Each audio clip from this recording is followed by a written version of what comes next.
ಅಲ್ಲೇ ಹಾ ನಮ್ಮ ಮಲೆನಾಡು ಅಂತಂದ್ರೆ ಮಲೆನಾಡು. ಮನೆಯಿಂದ ಹೊರಗಡೆ ಬರೋಕ್ಕಿಲ್ಲ. ಎಲ್ಲಿ ನೋಡ್ರು ಹಚ್ಚ ಹಸಿರಿಗಿರುತ್ತೆ. ಮರ ಗಿಡಗಳು ಬೇಕು ಅಂತೇನಿಲ್ಲ. ಇಲ್ಲಿ ಬೆಟ್ಟ ಗುಡ್ಡಗಳಿಂದನೇ ಚೆನ್ನಾಗಿ ಮಳೆನ ಎಳ್ಕೊಂಬಿಟ್ಟು ಎಲ್ಲಿ ನೋಡ್ರು ಹಚ್ಚಗೆ ಹಸಿರಾಗಿರುತ್ತೆ.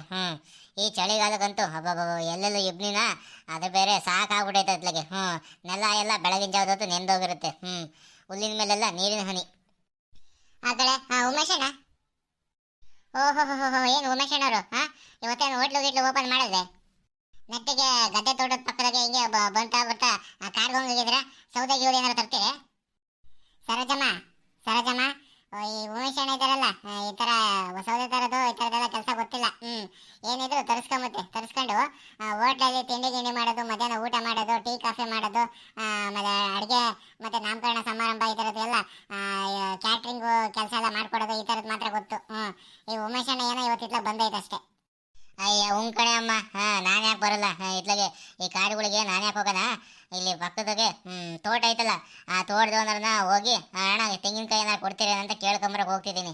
ಇವಾಗಂತೂ ಬೇಸಿಗೆಗೆ ಎಲ್ಲರೂ ಎಳ್ನೀರು ಕೊಡ್ತಾ ಬರ್ತಾವ್ರೆ.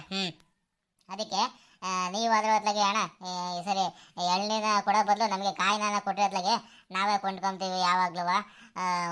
ಇದು ಒಳ್ಳೆ ತೆಂಗಿನಕಾಯಿ ಆದರೆ ನೀವು ಹೇಳಿದ ರೇಟೇ ಕೊಡ್ತೀವಿ. ಒಂಚೂರು ಕಾಯಿ ಸಣ್ಣ ಆಯ್ತು ಅಂತಂದರೆ ಒಂದು ರೇಟ್ ಮಾಡ್ಕೊಡ್ರಿ ಅಂತ ಹೇಳ್ಬಿಟ್ಟು ಮಾತಾಡ್ಕೊಂಬರೋಣ ಅಂತ ಹಿಂಗೆ ತೆಂಗಿನ ತೋಟದಕ್ಕೆ ಹೋಗ್ತಿದ್ದೆ. ಓ ಹೀಗೆ ಸಮಾಚಾರ. ಬರೀ ಮಾತಾಡ್ಕೊಂಬರಕ್ಕೆ ಹಂಗಿದ್ರೆ ರೇಟ್ ಏನಾರು ಫಿಕ್ಸ್ ಆಯಿತು ಅಂತಂದ್ರೆ ಏನು ಮಾಡ್ತೀರಾ? ಆಟೋಗೆ ಫೋನ್ ಮಾಡಿ ನಮ್ಮ ಹೋಟ್ಲದ ಕಳಿಸಿದ್ರೆ ಅಲ್ಲಿ ಚೀಲ ಹಾಕಿ ಕಳಿಸ್ತಾಳೆ ನಮ್ಮಳು. ಇಲ್ಲಿಗೆ ಬಂದು ಸೀದಾ ಚೀಲದಕ್ಕೆಲ್ಲ ಕಾಯಿಗಳು ತುಂಬ್ಕೊಂಡು ದುಡ್ಡು ಕೊಟ್ಟು ತಗೊಂಡು ಹೋಗ್ತಿರೋದೆ ಅಷ್ಟೇನೆ ಕೆಲಸ. ಮಾತುಕತೆಗೆ ಅಂತ ನಿಂತ ಮೇಲೆ ರೆಡಿ ಇರಬೇಕು. ಒಳ್ಳೆ ರೇಟ್ ಬಂತು ಅಂದರೆ ಕೊಂಡ್ಕೊಂಡಿತ್ಲಾಗ ಬರದೆ. ಸರಿಯಾದ ಉಮೇಶಣ್ಣ. ಹಿಂಗೆ ಚಾಲಕ ಆಗಿರುತ್ತೆ ಕಾರಣ ನೀನು ಹೋಟ್ಲು ಇಷ್ಟು ಚೆನ್ನಾಗಿ ನಡೆಸ್ಕೊಂಡು ಹೋಗ್ತಿರೋದು.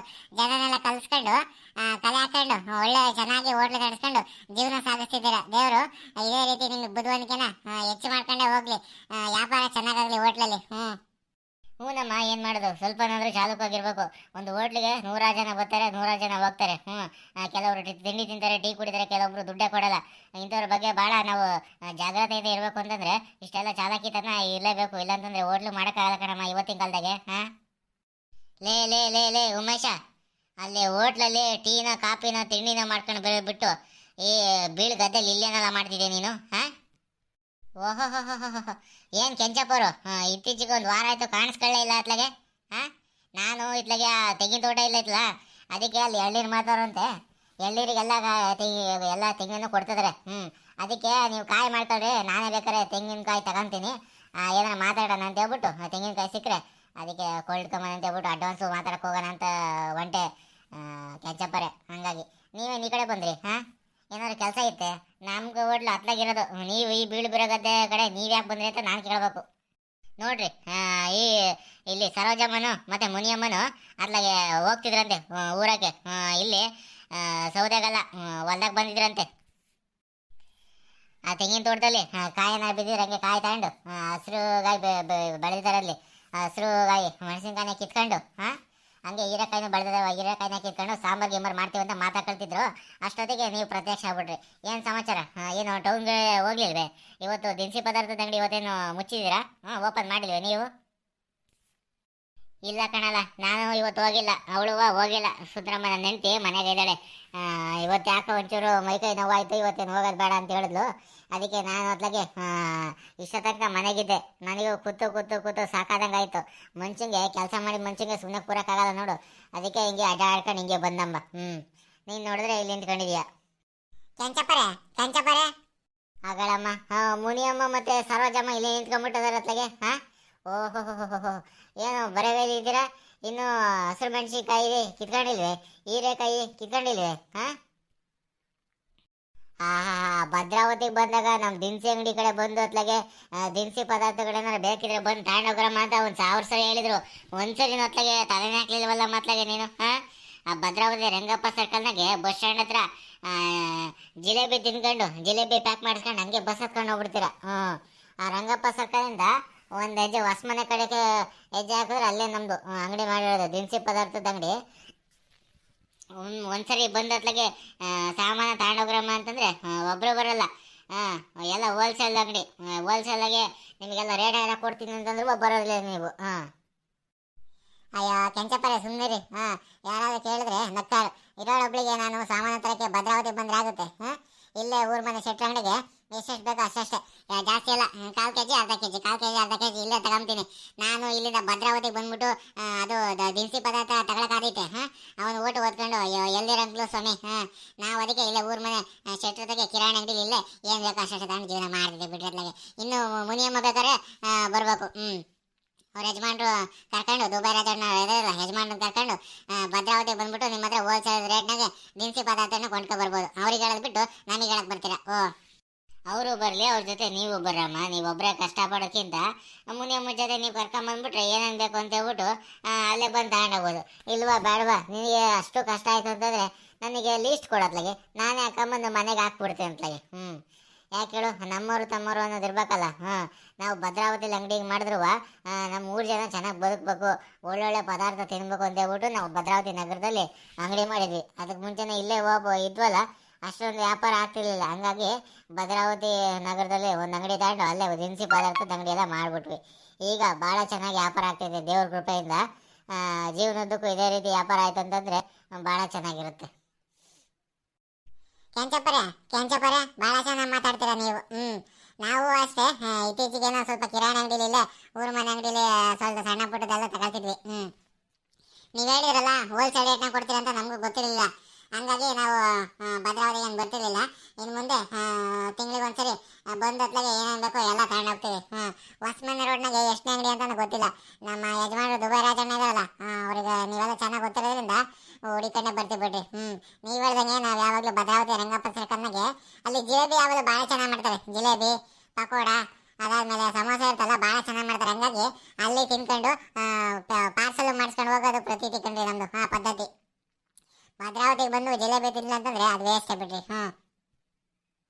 ಕೆಂಚಪ್ಪರೆ ಬಿಡ್ರಿ ಅತ್ಲಾಗೆ. ಇಲ್ಲಿ ಪಾಳು ಬಿದ್ದು ಬೀಳು ಗದ್ದೆಗೆ ಬಂದ್ರು ಅಲ್ಲಿ ಇಬ್ರು ಜನನ ಸಂಪಾದನೆ ಮಾಡ್ಬಿಟ್ರಿ ನೀವು.